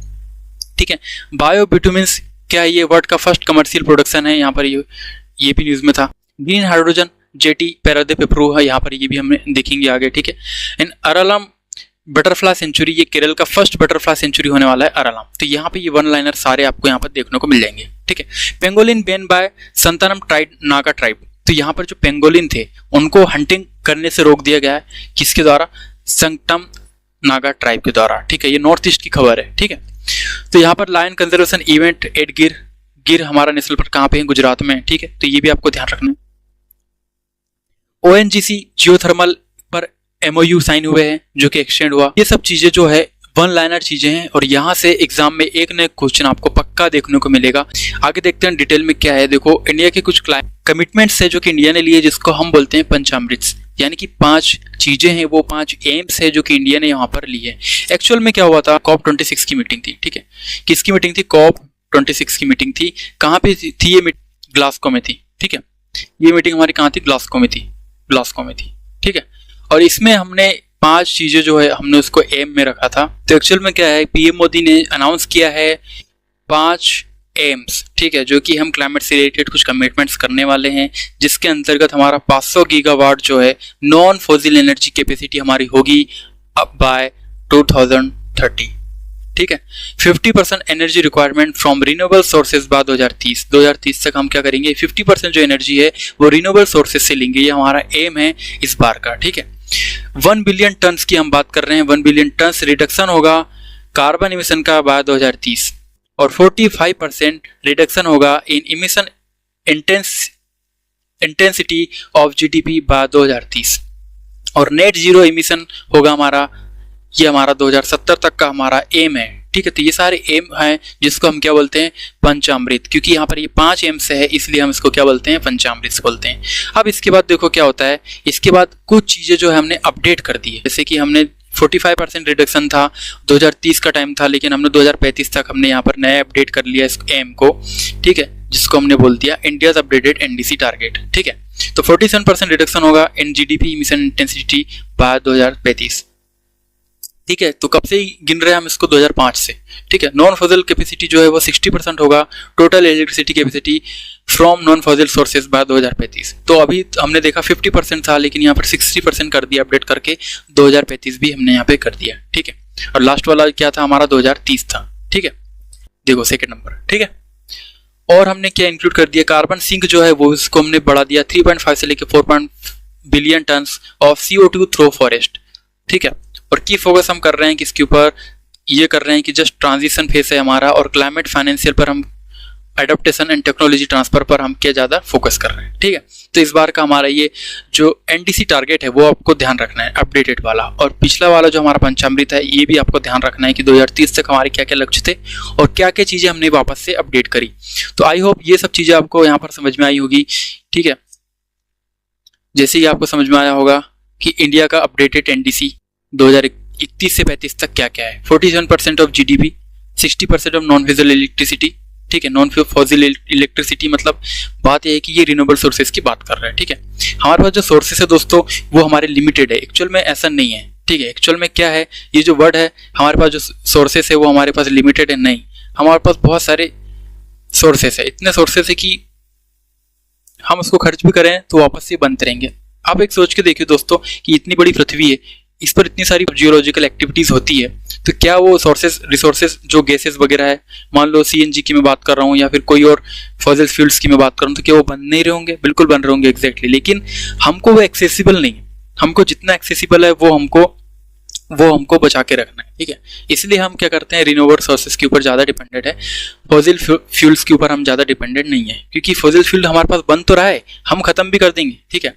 जब तक हमारी ह्यूमन एज है हम उसको खत्म भी कर सकते हैं, लेकिन बाकी जो बनेगा, मान लो इसके अंदर बन रहा है, ठीक है, तो वो हमको एक्सेसिबल है क्या, नहीं है ना, हम वहां तक पहुंच नहीं पा रहे, हम उसको एक्सट्रैक्ट नहीं कर पाएंगे, ठीक है। मूविंग अहेड, आते हैं कुछ नेशनल ग्रीन हाइड्रोजन मिशन पे। देखो दोस्तों, ग्रीन हाइड्रोजन क्या होता है, सबसे पहला क्वेश्चन आपको यहीं से बनना चाहिए, ग्रीन हाइड्रोजन क्या होता है, ठीक है। देखो दोस्तों, जब हाइड्रोजन को बनाने में फॉसिल फ्यूल का यूज नहीं होता है, ठीक है, किसका यूज नहीं होगा, फॉसिल फ्यूल का यूज नहीं होता, फॉसिल फ्यूल का बिल्कुल यूज नहीं होगा, तो किसका यूज होगा, रिन्यूएबल इलेक्ट्रिसिटी का यूज होता है। रिन्यूएबल मतलब जो रिन्यूएबल इलेक्ट्रिसिटी है, तो उसको हम आयोनाइज करके हम जो है ग्रीन हाइड्रोजन का निर्माण यहाँ पर करते हैं। इससे क्या होता है कि कार्बन का इमिशन जो है वो वहाँ पर कम हो जाता है, ठीक है। तो ये ग्रीन हाइड्रोजन मिशन है और ये लॉन्च होता है 2023 में, और इसमें हमने 5 MMT रखा था। 5 MMT का मतलब होता है 5 मिलियन मैट्रिक टन, ठीक है। 5 मिलियन मैट्रिक टन का ग्रीन हाइड्रोजन हम यहाँ पर बनाएंगे बाय 2030, ठीक है। हमने यहाँ पर इन्वेस्ट किया 8 लाख करोड़ से भी ज़्यादा, और प्रोडक्शन कैपेसिटी होगी हमारी फरवरी 2026 तक की 8000 टन पर ईयर ऑपरेशनल, ठीक है। फोकस कर रहे हैं हम अलग अलग सेक्टर पर, फर्टिलाइजर, रिफाइनिंग, स्ट्रीट ट्रांसपोर्ट पे, ताकि जो चीज़ें बन रही है हम उसका हाइड्रोजन का ही उपयोग करें। रिफाइनिंग में भी हाइड्रोजन का, स्टील ट्रांसपोर्ट में भी सब चीज़ें जो हमारा हाइड्रोजन का यहाँ पर यूज़ करेंगे, ठीक है। और रिसेंटली अपडेट हुआ है ये ग्रीन हाइड्रोजन, जेटी अप्रूव हुआ है कहाँ पे, पैरादीप पोर्ट पे, यानी कि यहाँ पर पैरादीप पोर्ट पे क्या होगा, जो भी एक्सपोर्ट वगैरह हो रहा है सामान वगैरह, उन सब चीज़ में हाइड्रोजन का ही यूज़ होने वाला है एक्सपोर्ट वगैरह चीज़ करने में, ठीक है। तो वहाँ पर बिल्कुल एक प्लेटफॉर्म बनने वाला है जिसमें हाइड्रोजन जो है वहाँ पर रिफिल वगैरह भी हो सकता है, ठीक है। ये सब चीज़ें यहाँ पर पोर्ट पर यहाँ पर ये बनाया गया है, ठीक है, निर्माण हुआ है। कितने रुपए लगे इसको? लगभग 797 करोड़ रुपए यहाँ पे लगे। और ये डेडिकेटेड है किसके लिए? H2 गैस और एमोनिया के हैंडलिंग के लिए यहाँ पर ये बनाया गया है, ठीक है। और इसका मेन उद्देश्य क्या है? एक्सपोर्ट ऑफ ग्रीन फ्यूल्स का, ठीक है। और यहाँ पर मल्टीपल पायलट प्रोजेक्ट्स क्या है कि देखो, कोई भी अगर एक्सपोर्ट कर रहा है, कोई बस की बात कर रहे हैं हम, या फिर एरोप्लेन की बात कर रहे हैं, या फिर कोई भी ट्रांसपोर्ट की बात कर रहे हैं, तो उसमें हर चीज़ में हम क्या कर रहे हैं? हाइड्रोजन को यहाँ पर इन्वॉल्व कर रहे हैं, ठीक है। हाइड्रोजन से रिलेटेड हमने बहुत सारे क्वेश्चन भी हम आगे पढ़ेंगे, ठीक है। देखो, इसी से अब क्वेश्चन आया है तो देख ही लो दोस्तों। देखो, हाइड्रोजन की फर्स्ट बस जो है कहाँ पे चली है? वो चली है हमारी दिल्ली में चली है, ठीक है। फर्स्ट हाइड्रोजन ट्रेन की अगर मैं बात करूँ तो वो कहाँ पे चली है? वो चली है हमारी हरियाणा में। तो ये क्वेश्चन भी यहाँ से आ सकते हैं। तो ऐसे कुछ कुछ क्वेश्चन और आ सकते हैं। कौन कौन से क्वेश्चन आ सकते हैं देख लेते हैं एक बार हम, ठीक है। एक क्वेश्चन आपको आ सकता है, फर्स्ट स्टेट टू हैव, ठीक है, एआई मिनिस्ट्री किसके पास है? फर्स्ट स्टेट ऐसा बन चुका है, कौन बन चुका है? वो केरला, ठीक है। हाल ही में ये भी ध्यान रखना आपको, केरला का नाम बदल कर क्या कर दिया गया है? केरलम कर दिया गया है, ठीक है। फर्स्ट पेपरलेस जुडिशरी बन गया हमारा, कौन? First paperless judiciary, Sikkim.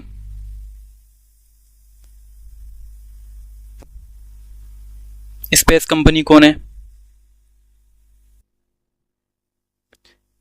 ये हमारा स्काई रूट है, ठीक है, स्काई रूट एरोस्पेस, ठीक। तो ये सब चीजें आपको ध्यान रखना है।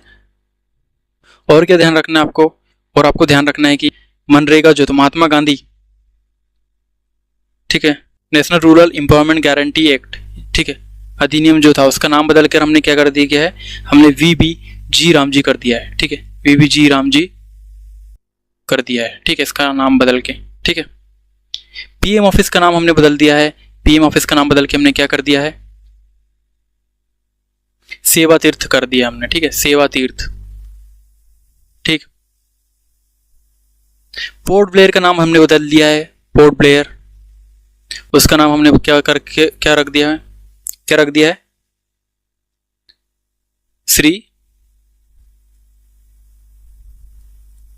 श्री विजयपुरम, ठीक है। माउंट आबू का भी नाम हमने बदला है। माउंट आबू का नाम बदल के हमने क्या रख दिया है? अबुराज, ठीक है, अबुराज रख दिया है। तो 27.19 गीगावाट नॉन फॉसिल कैपेसिटी हमने क्रॉस किया है, ठीक है। Fossil fuel capacity for first time कब किया है? फरवरी 2026 को हमने कितना अचीव किया? 271.9 गीगावाट एनर्जी, ठीक है। तो E20 पे तो एक क्वेश्चन आपसे पूछ लेगा कि E20 जो है कब से स्टार्ट हुआ है, कब से मैंडेटरी हुआ है? तो ये सीधा आंसर आपको क्या मिलेगा? 1 अप्रैल 2026, ठीक है। तो E20 पेट्रोल जो है मैंडेटरी कर दिया अक्रॉस इंडिया। और अभी तो दिल्ली में तो बहुत बुरा हाल है, 85% मिल रहा है, ठीक है। 20% ethanol blending in petrol reduce क्या करेगा? ये रिड्यूस करेगा import dependence on crude oil पे, जो कि सपोर्ट करेगा फार्मर को, sugar cane and maize based ethanol को, ठीक है। Which help cut carbon emission from transport sector, ठीक है।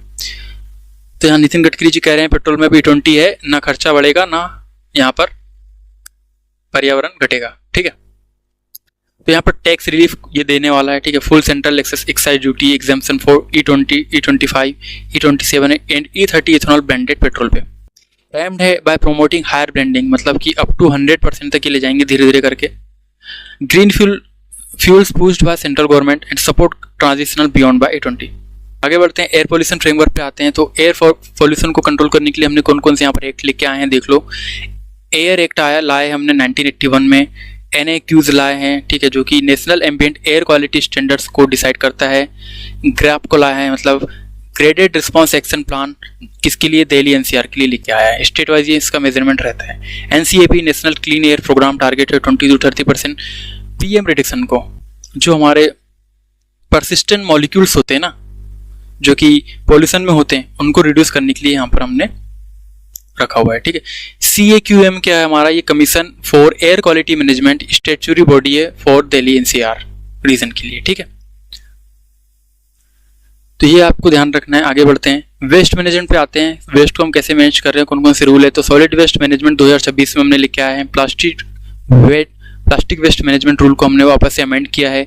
E वेस्ट मैनेजमेंट को रूल लाए हमने 2022 में। और हजार्डियस के लिए हमने और अदर मैटर्स वेस्ट मटेरियल के लाए हैं 2016 में, बायोमेडिकल वेस्ट मैनेजमेंट रूल 2016 और C&D वेस्ट मैनेजमेंट रूल 2016, ठीक है, कंस्ट्रक्शन के लिए, ठीक है। तो ये सब आपको ध्यान रखना है, चाहे तो आप स्क्रीनशॉट ले सकते हैं। मूविंग गो हेड, कुछ क्लाइमेट स्कीम्स है, ठीक है, जैसे कि national green hydrogen mission 5MT हमने अभी जस्ट डिस्कस किया, 2030 तक हमको यहाँ पर हमने उद्देश्य किया है, ठीक है, पंचामृत के तहत में, ठीक है। National Solar Mission part of National Action Plan on Climate Change. Amrit Sarovar हमको पता है कि लगभग यहाँ पर आपको कितने अमृत सरोवर आपको बनाना है, कितने बनाना है आपको अमृत सरोवर यहाँ पे 75, ठीक है, या तो 75 तालाब या फिर जलाशय को हम रिवाइव करेंगे या फिर बनाएंगे, ठीक है। टोटल कितना होना चाहिए, 75 होना चाहिए। सरफेस कॉल गैसिफिकेशन, तो यहाँ पर अप्रूव हुआ है 37,500 करोड़ रुपीस फॉर इसके लिए, ठीक है, सरफेस कॉल गैसिफिकेशन के लिए। PM कुसुम ये क्या है, solar pumps and grid connected solar farm for farmers के लिए ये, ठीक है, PM कुसुम।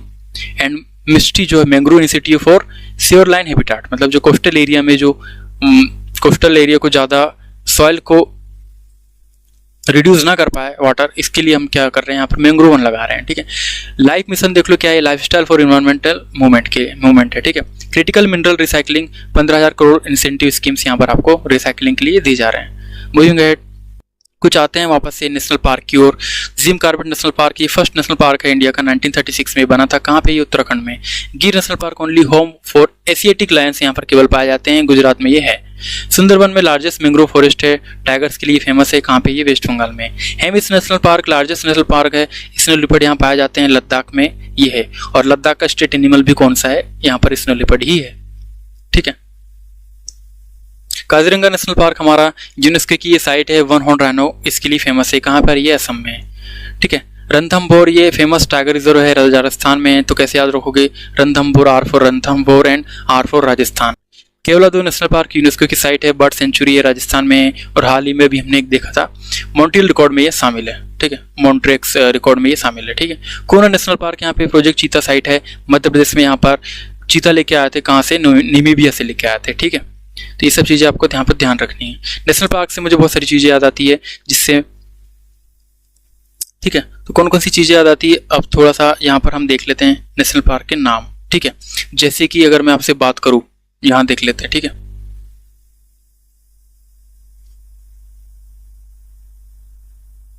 वाल्मीकि नेशनल पार्क कहाँ है, अगर मैं आपसे पूछूं, वाल्मीकि नेशनल पार्क हमारा कहाँ पे है, ये हमारा कहाँ है, बिहार में है, ठीक है। अगर आपसे मैं पूछता हूँ वैली ऑफ फ्लावर कहाँ है, वैली ऑफ फ्लावर, ठीक है। आपसे पूछ लूं जिम कॉर्बेट कहाँ है, ठीक है। आपसे पूछ लूं दुधवा नेशनल पार्क कहाँ है, ठीक है। या फिर आपसे पूछ लूं केबुल लेमजाओ कहाँ है, केबुल लेमजाओ नेशनल पार्क, ठीक है। तो कहाँ पे है ये सब चीजें, वाल्मीकि बिहार में। वैली ऑफ फ्लावर हमारा कहाँ पे है, वैली ऑफ फ्लावर हमारा यूके यानी कि उत्तराखंड में। जिम कॉर्बेट, इसका नाम अभी चेंज किए हमने पार्क, ठीक है, रामगंगा नेशनल पार्क की है। और ये हमने, ये कहाँ पे, ये भी हमारा कहाँ पे, उत्तराखंड में, ठीक है। दूसरा दुधवा नेशनल पार्क हमारा यूपी में है। और केबुल लेमजाओ हमारा कहाँ पे है, ये हमारा फ्लोटिंग नेशनल पार्क है, ठीक है। एकमात्र ऐसा नेशनल पार्क जो कि फ्लोट करता है, फ्लोटिंग नेशनल पार्क ये हमारा लोकटक लेक पे है। लोकटक लेक पर कहाँ पे हमारा, लोकटक लेक हमारा कहाँ पे है, ये हमारा मणिपुर में है। कहाँ पे है, मणिपुर में है, ठीक है। तो ये चीज आपको ध्यान रखना है। चलिए आगे बढ़ते हैं।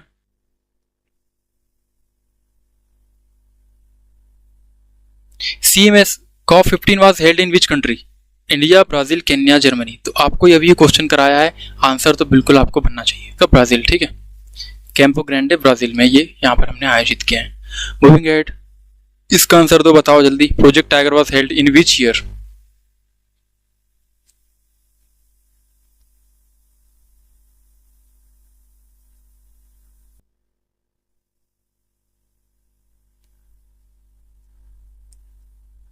तो ये 1973, ठीक है। Moving ahead, how many biodiversity hotspot are there in India, ठीक है, कितने हैं, 4 है, ठीक है। इंडिया फर्स्ट नेशनल पार्क इस कौन सा है, फर्स्ट हमारा, बताओ जल्दी। गिर कहाँ पे हमारा, जिम कार्बेट कहाँ है, रणथंभौर कहाँ है, राजस्थान में भी हमने देखा। काजीरंगा कहाँ पे हमारा, काजीरंगा हमारा नेशनल पार्क कहाँ पे, उत्तराखंड में। जिम कार्बेट कहाँ है हमारा, उत्तराखंड में, ठीक है।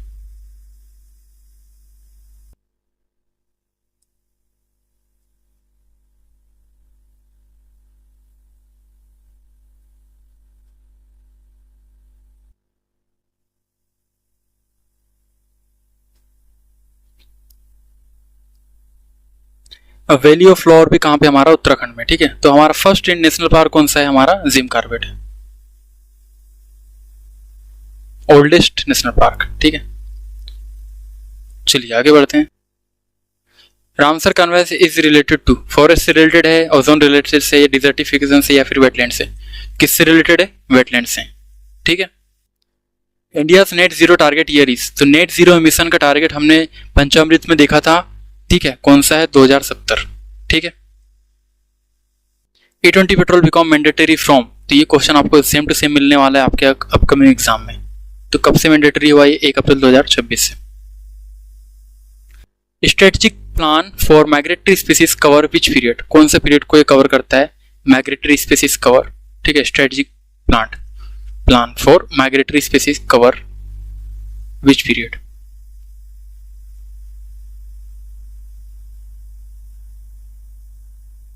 थोड़ी सी स्लाइड में गलती है, ठीक है।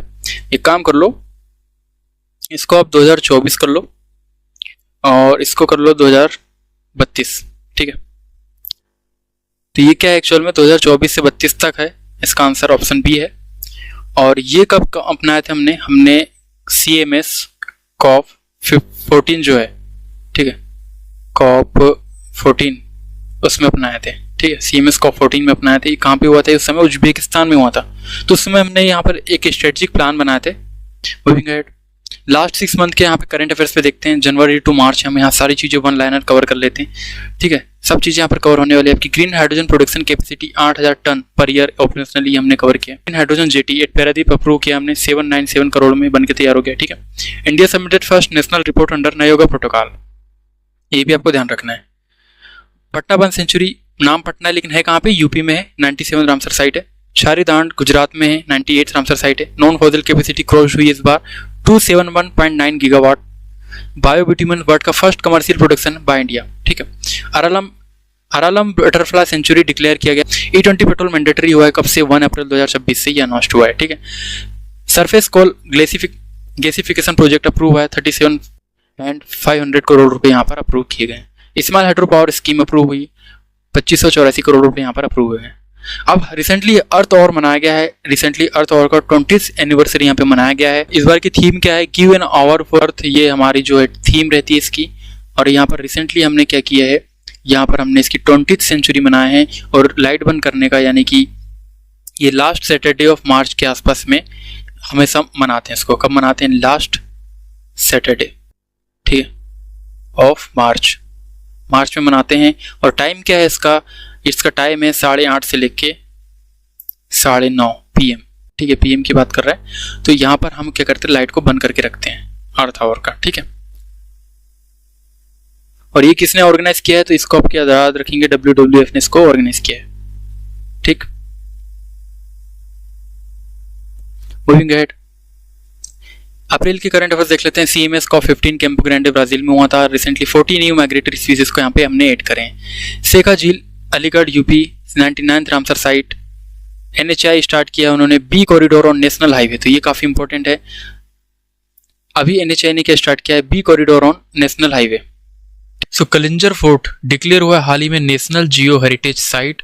तो ये कहाँ पे है, ये हमारा बांदा यूपी में है, ठीक है। बांदा नाम की जगह में है, यूपी में है ये, ठीक है। Tata steel to deploy easy melt technology, वो डिप्लॉय करेगी, जिससे क्या हो जाएगा, 50% का इमिशन जो है कट हो जाएगा, ठीक। मई के देखते हैं कुछ current affairs. Lion conservation project event हुआ है कहाँ पे, सांसन गिर, मतलब गिर का मतलब कहाँ है, गिर गुजरात में है, ठीक है। उसके बाद में क्रिटिकल मिनरल रिसाइकलिंग 58 कंपनी यहाँ पर अभी सिलेक्ट हुई है। इसमें हमारी जितनी भी EVs होती है, मतलब EV बैटरी की अगर मैं बात करूँ, ठीक है, EV बैटरी हो गया, कुछ हमारे इंडस्ट्रियल प्रोडक्ट हो गए जैसे सोलर पैनल वगैरह, ये सब चीज़ें जो है, ठीक है। रेयर अर्थ मिनरल का यूज़ जिसमें होता है, रेयर अर्थ एलिमेंट का जिसमें यूज़ होता है, तो उसमें से ये सब जो चीज़ें निकाल के जितना कुछ बचा हुआ है रिसाइकल कर रहे हैं अगर हम, तो बची हुई बैटरी में से लिथियम वगैरह, ठीक है, फ़ोन की चीज़ें अगर तो प्लेटिनियम वगैरह सब निकाल के हम नए प्रोडक्ट में यूज़ करेंगे, ठीक है। तो ये होता है हमारा क्रिटिकल मिनरल रिसाइकलिंग, ठीक है। उसके बाद में ONGC geothermal MOU extended for Puga valley. ये फ्यूगा वैली कहाँ पे है? ये हमारी कहाँ पे? लद्दाख में है, ठीक है।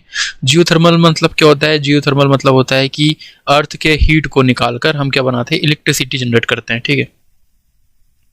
Full excise duty exemption for E20 से लेके E30 इथेनॉल तक फुल एक्साइज ड्यूटी जो है वो हमने क्या कर दी? हटा दी है, ताकि इनको बढ़ावा मिले, ठीक है। बांग्लादेश ने हाल ही में रिसेंटली ज्वाइन किया IBCA यानी कि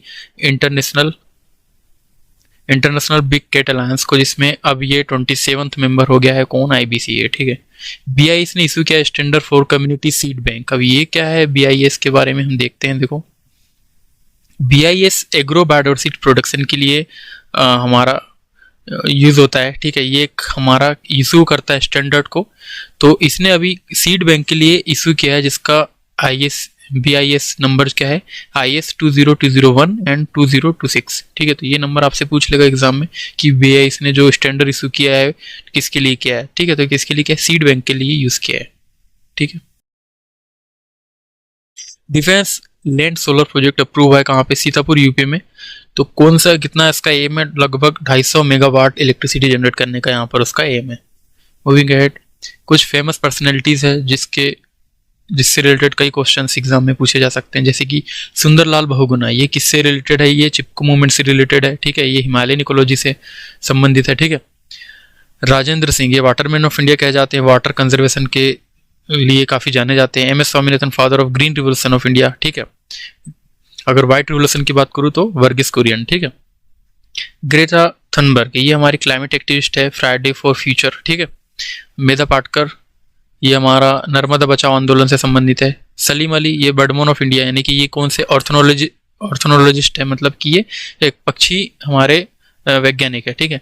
जादव पेयंग, ये हमारे फॉरेस्ट मैन ऑफ इंडिया है, असम से ये बिलोंग करते हैं, ठीक है। वंगारी मेथाई, ये हमारे ग्रीन बेल्ट मूवमेंट से रिलेटेड, इनको नोबेल प्राइज मिला है कब? 2004 में, ठीक है।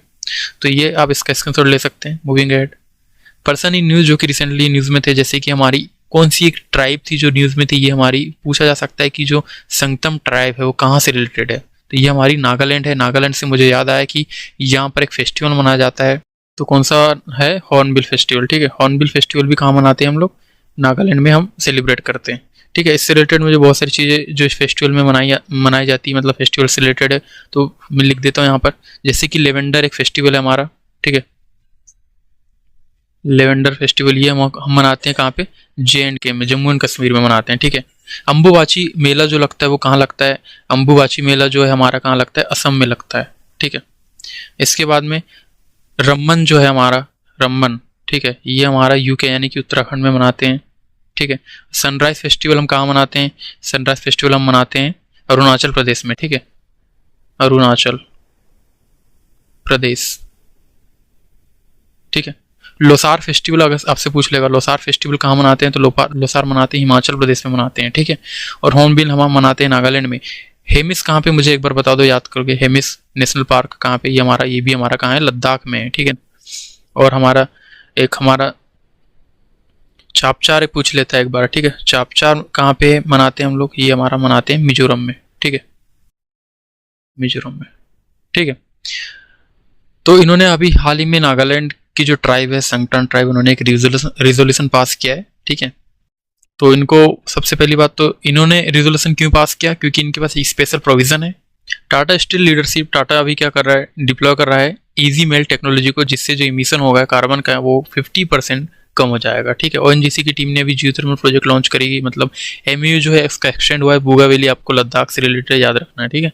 BIMS ने अभी यहाँ पर ये जो बिस्मार्क है हमारा जो स्टैंडर्ड कम्युनिटी है वो यहाँ पर रिलीज किया है, ठीक है, सीड बैंक के लिए, तो ये भी याद रखना है। NHI ने अभी स्टार्ट में किया है B corridor along national highways, ठीक है। तो GSI साइंटिस्ट ने अभी डिक्लेयर किया है कलिंजर फोर्ट को, कहाँ पे? UP बांदा में है, ठीक है, नेशनल जियो हेरिटेज साइट। तो ये में रिपीट भी हो रहे हैं, तो उससे आपको क्या हो जाएगा? याद हो जाएगा, ठीक है। तो कुछ प्लेसेस जो न्यूज़ में थे, जैसे कि कैंपो ग्रांडे ब्राजील, यहाँ पे हमने CMS COP15 जो है यहाँ पर होस्ट किया था। ठीक है, सेका झील अलीगढ़ ये 99th नंबर की रामसर साइट है। पटना बर्ड सेंचुरी, ठीक है, तो ये हमारा यूपी में है। पटना बर्ड सेंचुरी नाम पटना है लेकिन है कहाँ पे, यूपी में। 97th रामसर साइट थी ये। और छारी दांड कच्छ है, ये गुजरात है, 98 रामसर साइट है। अरालम कन्नूर केरल, अरालम कन्नूर केनर जो है केरला का फर्स्ट बटरफ्लाई सेंचुरी है। एंड पूगा वैली लद्दाख, यहाँ पर इंडिया का फर्स्ट जियोथर्मल प्लांट साइट बन रहा है, इसलिए ये न्यूज में है। ठीक है, तो ये भी एग्जाम में काफी हाई चांसेस है कि एग्जाम में पूछ ले। सीतापुर यूपी में, यहाँ पर 250 मेगावाट सोलर एंड बी, तो ये डिफेंस लैंड यहाँ पर सीतापुर, आपसे याद रखना है। ठीक है, 250 मेगावाट सोलर यहाँ पर प्रोजेक्ट यहाँ पर चल रहा है। ठीक है, याद रखना। पैरादीप पोर्ट, इससे याद रखोगे green hydrogen and ammonia jetty approve यहाँ पे हुआ है। ठीक है, तो न्यू स्पीसीज हमको कुछ मिली है जो कि एग्जाम में कई बार पूछी जा सकती है। जैसे कि न्यू स्पीसीज के बारे में तो पहली बार ये पूछ लेगा कि अभी हमने 40 न्यू माइग्रेटरी स्पीसीज को कौन से लिस्ट में शामिल किया, तो इंडेंजर्ड लिस्ट में शामिल किया। कब शामिल किया, तो कौन से इसमें, CMS COP15 का जो आउटकम था उसके अंदर। ठीक है, तो strengthen conservation framework for migratory bird, mammals and marine species के लिए ये यहाँ पर जो है हमारा COP15, आप जिसको हम क्या कहते हैं, बोन कन्वेंशन भी कहते हैं। ठीक है, पेंगोलिन को प्रोटेक्शन हुआ है। अरालम बटरफ्लाई सेंचुरी अभी पढ़ा हमने, बिग कैट अलायंस अभी पढ़ा। तो कौन कौन से स्पीसीज है जिस पर बिग कैट अलायंस जो है फोकस करता है, तो tiger, lion, leopard, snow leopard and cheetah, jaguar and puma. ठीक है, तो यहाँ पे आप फोटो देख सकते हैं। Moving ahead, biobitumen commercially production start हुआ है जो कि दुनिया का पहला है। कहाँ से, कैसे बन रहा है, ये एग्री रेसिड्यूज से बन रहा है। ठीक है, तो ये भी इंपॉर्टेंट है आपके लिए। चलिए कुछ वोल्केनोस के बारे में पढ़ लेते हैं। ठीक है, तो माउंट एटना इटली में है, किलोवाई हवाई में है, हवाई आइलैंड में। माउंट मेरापी इंडोनेशिया में, बेरेन आइलैंड इंडिया में है। Only active volcano in India, कहाँ पे, ये अंडमान एंड निकोबार में। ठीक है, नरकंडम हमारा कहाँ पे, डोरमेंट वोल्केनो, ये भी हमारा कहाँ पे, अंडमान एंड निकोबार में है। ठीक है, अंडमान निकोबार से मुझे एक चीज याद आती है, हमारे कुछ चैनल्स है वहाँ पर। ठीक है, तो 8 डिग्री चैनल जो है वो डिवाइड करता है, किसको डिवाइड करता है, हमारा 8 डिग्री चैनल जो है मिनिकॉय को मालदीव से यहाँ पे डिवाइड करता है। मिनिकॉय को करता है मालदीव से। ठीक है, मालदीव। ठीक, 9 डिग्री जो है हमारा वो लक्षद्वीप और मिनिकॉय को डिवाइड करता है। ठीक है, जो हमारा 10 डिग्री चैनल है वो डिवाइड करता है निकोबार आइलैंड से, निकोबार, अंडमान एंड निकोबार को। ठीक है, निकोबार एंड अंडमान। ठीक है, तो इनको 10 डिग्री यहाँ पे जो है सेपरेट करता है। चलिए, तो नरकंडम कहाँ पे, हमारा डोरमेंट वोल्केनो कहाँ पे, अंडमान एंड निकोबार में। एनवायरमेंट रिलेटेड कुछ अवार्ड्स है, जैसे कि gold environment prize, champions of earth, Indira Gandhi पर्यावरण पुरस्कार, राजीव गांधी एनवायरमेंट अवार्ड। ठीक है, Tyler prize of environment achievement. ठीक है, तो ये सब आप इसको आप रीड कर लीजिएगा। PDF कहाँ मिलेगी आपको, टेलीग्राम पे मिलेगी। ठीक है, मूविंग अहेड, कुछ एडिशनल इन्फॉर्मेशन है। 14 मार्च को हम international day of action for river मनाते हैं। 21 मार्च को इंटरनेशनल डे ऑफ फॉरेस्ट। 2 मार्च को हम पृथ्वी दिवस मनाते हैं। 23 जून को इंटरनेशनल ओलंपिक डे। ठीक है, 26 जुलाई को हम मनाते हैं international day for conservation of mangrove ecosystem, mangrove को बचाने के लिए हम। ठीक है, और ओजोन डे हम मनाते हैं 16 सितंबर को। 4 अक्टूबर को एनिमल डे मनाते हैं और 11 दिसंबर को इंटरनेशनल माउंटेन डे हम मनाते हैं। ठीक है, उसके बाद कुछ इंपॉर्टेंट वाइल्ड लाइफ सेंचुरीज है, जैसे कि पेरियार केरल में। ठीक है, बांदीपुर कर्नाटक में, मानस असम में, डम्फा मिजोरम में, बक्सा वेस्ट बंगाल में, डिजर्ट नेशनल पार्क जो है हमारा राजस्थान में, चिलिका उड़ीसा में एक लेक है, खारे पानी की लेक है, सबसे लार्जेस्ट ब्रैकिश वाटर की एरिया के हिसाब से दुनिया की सबसे बड़ी झील कौन सी है। ठीक है, तो लार्जेस्ट अगर मैं कहूँ वर्ल्ड लार्जेस्ट, ठीक है, वर्ल्ड लार्जेस्ट कौन सी है, वो कैस्पियन है। ठीक है, कैस्पियन सी। ठीक, और फ्रेश वाटर, अगर फ्रेश वाटर की बात करूं अगर वर्ल्ड में, तो ये हमारा सुपीरियर जी, सुपीरियर लेक। ठीक है, और दुनिया की सबसे गहरी झील कौन सी, बैकाल झील है, जो कि रूस में पाई जाती है। और सबसे पुरानी झील माना जाता है बैकाल झील को भी। ठीक है, जो कि रूस में है। ठीक है, और आपसे पूछा जाए कि वूलर झील कौन सी है। ठीक है, वूलर झील, तो वूलर हमारी कहाँ पे, हमारी ये हमारी जम्मू एंड कश्मीर में। ठीक है, और ये मीठे पानी की झील है। ठीक है, moving ahead, biosphere reserve of India देख लेते हैं। Nilgiri first BR of India. ठीक है, मतलब first biosphere reserve of India. ठीक है, तो कहाँ पे, तमिलनाडु, केरला, कर्नाटक के तीनों को यहाँ मतलब ये एरिया जो है शेयर करता है, ठीक है। नंदा देवी यूनेस्को की फर्स्ट साइट है, उत्तराखंड में है ये। सुंदरबन भी यूनेस्को की साइट है, वेस्ट बंगाल और मैंग्रोव्स इसमें, ठीक है। गल्फ ऑफ मन्नार तमिलनाडु, ठीक है। पचमढ़ी मध्य प्रदेश में है, ठीक है। सिमलीपाल उड़ीसा में है। ग्रेट निकोबार अंडमान एंड निकोबार में, ठीक है, ये आइलैंड है, ठीक है। तो ये भी हमने सब चीज़ें देखी है, ठीक है। इसको आप रिवाइज कर सकते हैं। तो आपको फिर ऐसे क्वेश्चन देखने को मिल सकते हैं जैसे कि who is known as the forest man of India, तो जादव पेनियांग, ठीक है। बेरेना नील कहाँ है, ये अंडमान निकोबार में। फर्स्ट बायोस्फीयर रिजर्व इंडिया कौन सा है, नीलगिरी है। काबुल लमजा नेशनल पार्क किसके लिए फेमस है, अच्छा हमने देखा था ये फ्लोटिंग फंदीस के लिए जाना जाता है, ठीक है। यहाँ पर लोकटक लेक जो है हमने मणिपुर में ये प्रेजेंट है, ठीक है। लेकिन किस चीज़ के लिए जाना जाता है, तो संघाई डियर के लिए यहाँ पे जाना जाता है, ठीक है। आप इसको एलिमिनेट भी करके निकाल सकते थे, टाइगर तो है नहीं, ठीक है। वन हॉर्न राइनो भी नहीं है क्योंकि ये असम में है ना, तो स्नो लेपर्ड भी हमारा लद्दाख में है। लेकिन संघाई झील जो है हमारा, संघाई डियर जो है वो हमारा केवल लिमजा नेशनल पार्क में फेमस है, ठीक है। Who is known as the forest man of India, तो फॉरेस्ट मैन ऑफ इंडिया किस नाम से जानते हैं, जादव पेनियांग, ठीक। फिर Goldman environment prize is also known as green Nobel, ठीक है। चिपको मूवमेंट एसोसिएटेड विद, तो चिपको मूवमेंट किससे एसोसिएटेड, वो हमारा सुंदरलाल, ठीक है, बहुगुणा, ठीक। Which state has the highest number of Ramsar site, तो कौन सी है, तमिलनाडु, ठीक। International big cat alliance was initiative of, किसका है, आईबीसी है, ये हमारा इंडिया का इनिशिएटिव है, ठीक है। तो इंडिया ने इसको इनिशिएट किया था, और उसके बाद अदर कंट्रीज ने यहाँ पे ज्वाइन किया है। क्विक रीजन सीट देख लो, forest man Jadav Payeng, birdman Salim Ali, waterman Rajendra Singh है। चिपको मूवमेंट से आएगा तो सुंदरलाल बहुगुणा, ठीक है। नर्मदा बचाओ आंदोलन मेधा पटकार, ठीक है। फर्स्ट बायोस्फीयर रिजर्व नीलगिरी है। Only floating national park Keibul Lamjao. Only active volcano in India Barren Island. CMS COP 15 Campo Grande में हुआ था, ठीक है। 40 न्यू स्पीसीज यहाँ पे एड हुई थी। 97 से 99 हमने रामसर साइट देख ली थी पटना में, ठीक है। छारी डांड है और सेका झील है, ठीक है। आईबीसी के मेंबर कौन से हो गए, लगभग कितने हो गए, 27 मेंबर हो गए। रिसेंटली कौन था है, बांग्लादेश है। आरालाम जो है सेंचुरी है, बटरफ्लाई सेंचुरी, ठीक है। केरला का फर्स्ट बटरफ्लाई सेंचुरी है ये। ग्रीन नोबल हमारा गोल्डमैन इन्वायरमेंट प्राइज को कहते हैं हम। चैंपियंस ऑफ अर्थ कहते हैं हम किसको, यूनाइटेड नेशन इन्वायरमेंट प्रोग्राम का ये अवार्ड है, ठीक है, champion of earth. Moving head, इसके बाद में कुछ की इंटरनेशनल ऑर्गेनाइजेशन है जो कि हमारा काम करते हैं इन्वायरमेंट से रिलेटेड, ठीक है। यूनाइटेड नेशनल का इन्वायरमेंट प्रोग्राम है, ठीक है, जिसको हम क्या बोलते हैं, यूनाइटेड नेशनल इन्वायरमेंट प्रोग्राम, ठीक है। इसका हेडक्वार्टर कहाँ है, नैरोबी। तो इसमें हेडक्वार्टर आपको पूछा जा सकता है। IUCN यानी कि international union for conservation of nature, ये हमारा क्या करता है, रेड लिस्ट में कौन कौन शामिल है, किसको शामिल करना है, जो इंडेंजर्ड स्पीसीज है उनको रेड लिस्ट में ये शामिल करता है, ठीक है। IPPC क्या है, inter governmental panel on Climate change है, ठीक है, ये असेसमेंट रिपोर्ट बनाती है। UNFCCC क्या है, UN framework convention on Climate change है, ठीक है। तो कोप की जो मीटिंग होती है किसके अकॉर्डिंग होती है, UNFCCC की होती है, ठीक है। CBD क्या हमारा convention on biodiversity, biological diversity होता है, ठीक है। तो ये भी बायोडाइवर्सिटी से रिलेटेड हमारा कॉन्फ्रेंस ऑफ पार्टी जो है मतलब कि मीटिंग्स वगैरह करवाती है, ठीक। WWF world wide fund for nature conservation project है ये। सिटीज जो है हमारा regulatory wild life trades and GFC green climate fund, ये क्लाइमेट को फंड करते हैं, ठीक है। मतलब क्लाइमेट से रिलेटेड जो है फंड करते हैं, ठीक है। तो वन लाइन आप इसको याद रख लो, ठीक है। बेसल हमारा हैजार्डियस के इससे जुड़ा है। सिटी जो हमारा ट्रेड इन एंडेंजर्ड स्पीसीज को रोकने के लिए है, ठीक है। रामसर साइट हमारा वेटलैंड ऑफ इंटरनेशनल इंपॉर्टेंस के बारे में, जो कि कहाँ पे हुआ था, ईरान में हुआ था, ठीक। CBD ये हमारा बायोलॉजिकल डाइवर्सिटी रिलेटेड है। पेरिस 2015, तो हमने इसमें कुछ डिजीज को लिए थे, ठीक है, और टेम्परेचर को मेंटेनेंस करने की हमने बात करी थी।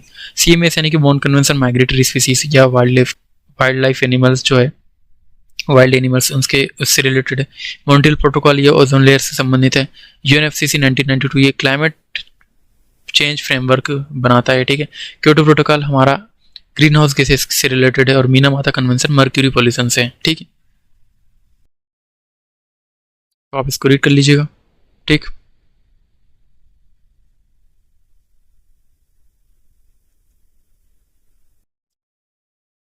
अब यहाँ पे कुछ फॉरेस्ट रिलेटेड इंपॉर्टेंट फैक्ट है, जैसे कि ISFR India state of forest report published by AFC every 2 year, मतलब हर 2 साल में ISFR जो है यहाँ पर रिपोर्ट बनाता है, किसकी, फॉरेस्ट रिपोर्ट बनाता है, ठीक है, स्टेट की। नेशनल फॉरेस्ट पॉलिसी ये हमारा 1998 में हमने एम किया था 33% फॉरेस्ट कवर करने की, ठीक है। फॉरेस्ट कवर टारगेट यहाँ पर 33% ऑफ जियोग्राफिकल एरिया, ठीक है। FSI हमारा फॉरेस्ट सर्वे ऑफ इंडिया है, देहरादून में ये बेस्ड है इसका हेडक्वार्टर, ठीक है। कैंपा क्या है, कंपनसेटरी अफॉरेस्टेशन फंड मैनेजमेंट, ठीक है। ग्रीन इंडिया मिशन हमारा part of National Action plan है ऑन क्लाइमेट चेंज। इसके अलावा हमारा पॉल्यूशन कंट्रोल की कुछ बॉडीज है जो कि CPMC, जैसे कि CPCB यानी कि सेंट्रल पॉल्यूशन कंट्रोल बोर्ड, ये हमारा स्टेचुरी बॉडी है अंडर वाटर एक्ट, ठीक है। तो स्टेचुरी बॉडी क्या होती है आपको पता होना चाहिए, ठीक है। SPCB ये हमारा स्टेट पॉल्यूशन कंट्रोल बोर्ड है, ये हमारा नेशनल ग्रीन ट्रिब्यूनल है।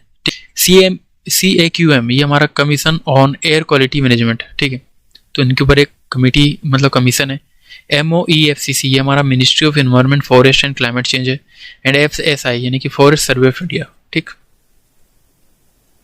तो climate finance and important funds जो है जो कि जारी करते हैं, कौन जारी करता है, green climate fund, adaptation fund, global environment facility, loss and damage fund, climate investment fund and national adaptation fund. इसके अलावा कुछ रिपोर्ट्स है जैसे कि IPCC assessment, India state of forest report, living planet report, emission gap report, ठीक है, global environment outlook and red list of threaten species जो कि इंडेंजर्ड स्पीसीज के लिए होती है। और यहाँ पर देखते हैं क्वेश्चन, ठीक है। तो ये क्वेश्चन को सोल्व करते हैं। तो India AIIMS for 33% forest cover under which policy, तो कौन सी पॉलिसी से जो है इंडिया ने यहाँ पर डिसाइड किया था कि हमारा जो फॉरेस्ट कवर है वो होने वाला था 33%। अभी पढ़ा है हमने जस्ट ये, ठीक है। तो अभी हमने क्या पढ़ा है देख लो यहाँ पे, देखो 1998 एम्स फॉर 33% फॉरेस्ट कवर, ठीक है। तो 1998 इसका आंसर होगा, ठीक है। इसमें 1998 है कि नहीं, यहाँ पे नेशनल फॉरेस्ट पॉलिसी 1998, ठीक है। इसके बाद पूछ रहा है loss and damage fund was operationalised at, तो ये हमारा COP27 में हुआ था, ठीक है। FSI is located in forest survey of India, ये है हमारा देहरादून में, ठीक है। Champions of earth award in given by, तो चैंपियंस ऑफ द अर्थ कौन देता है, ये हमारा देता है यूनाइटेड नेशनल एनवायरनमेंट प्रोग्राम, ठीक है। बांग्लादेश ज्वाइंट विच अलायंस इन 2026, तो बांग्लादेश ने भी रिसेंटली कहाँ पे ज्वाइन किया, IBCA में, इंटरनेशनल पिकेट अलायंस में, ठीक है। तो अभी कौन से नंबर का, ये 27 नंबर का है। इंडियाज 90th रामसर साइट वो पूछ लेगा, चिल्का था, सेका झील था, लोकटक लेक थी या सांबार, तो हमने क्या पढ़ रखा है, सेका झील, ठीक है। E20 petrol become mandatory from, तो ये हमारा 1 अप्रैल 2026 से मैंडेटरी हुआ है E20। Strategy plan to mangrove species period is, तो एक्चुअल में कोई भी ऑप्शन इसमें नहीं है, ठीक है। सी आंसर होगा 2023 से 28 तक, ठीक है। मूविंग अहेड, तो ये आपके सारे क्वेश्चन जो है कंप्लीट होते हैं। Thank you for watching and subscribe to education journey.